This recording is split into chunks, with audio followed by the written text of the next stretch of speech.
இந்த கோயிலை இங்கே இருக்குன்ற அறிமுகப்படுத்தினது எனக்கு ஒரு நண்பர் இருக்கார்.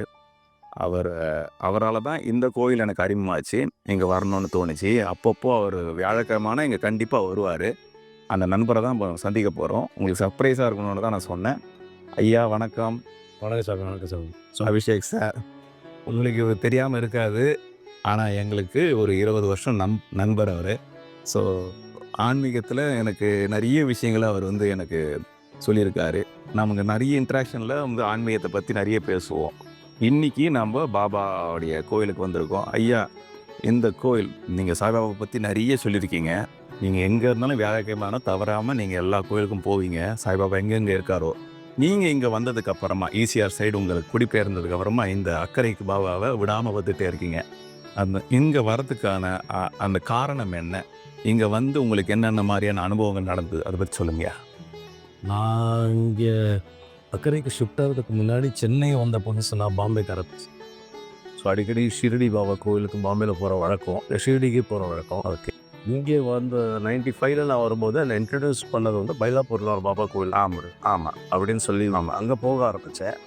அதுக்கப்புறம் அங்கே ரொம்ப சாந்தமான ஒரு பாபா கோயில் இருக்குது இஞ்சப்பாங்கத்தில், ஒரு பெரிய ப்ராப்பர்ட்டி அப்படின்னு சொல்லி அங்கே போக ஆரம்பித்தேன். அப்போ அங்கே ஒரு சாமி பூஜை பண்ணுவார். சரிங்க. நிறைய வருஷம் அங்கே பூஜை பண்ணிகிட்டு இருந்தார். அப்புறம் திடீர்னு பார்த்தா அவரை காணோம்.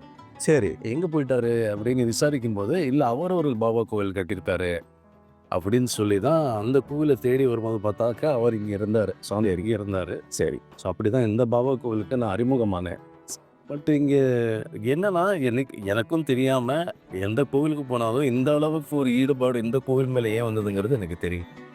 அது ஈடுபாடுன்னு நான் சொல்கிறது எப்போ மன உளைச்சல் இருந்தாலோ, எப்போ என்ன பிரச்சனை இருந்தாலோ நேரடியாக திட்டுற ஒரே நண்பர் வருவாங்க.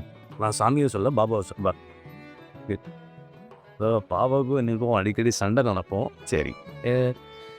அந்த உரிமை அவர்கிட்ட மட்டும்தான் இருக்கேன். சரி, ஓகே. அது எல்லா குருமார்கிட்டையும் இருக்கும். இப்போ நாங்கள் சமயத்தையும் இருக்குது, அவன் சமயத்தையும் இருக்குது, அவங்க சமாதிகள் நிறைய இடத்துல இருக்கு. ஸோ அப்படி தான் இந்த கோயிலுக்கு வர ஆரம்பித்தேன். முடிஞ்ச அளவுக்கு தேர்ஸ்டேஸ் இங்கே அன்னதானம் நடக்கும்போது முடிச்சு நானும் பார்ட்டிசிபேட். ஆமாம், நீங்கள் நிறைய எனக்கு வாட்ஸ்அப்பில் செய்தியாக அனுப்புவீங்க. அன்னதானம் இங்கே சிறப்பாக நடந்துகிட்ருக்கு. இந்த அன்னதானம் அதுக்காக தான் அதையும் ஷூட் பண்ண போகிறோம் இன்னைக்கு. இந்த திருக்கோயிலை பற்றிய முழு விவரங்களை தெரிந்து கொள்ள எங்களுடைய கோ டெம்பிள் யூடியூப் சேனலில் பாருங்கள்.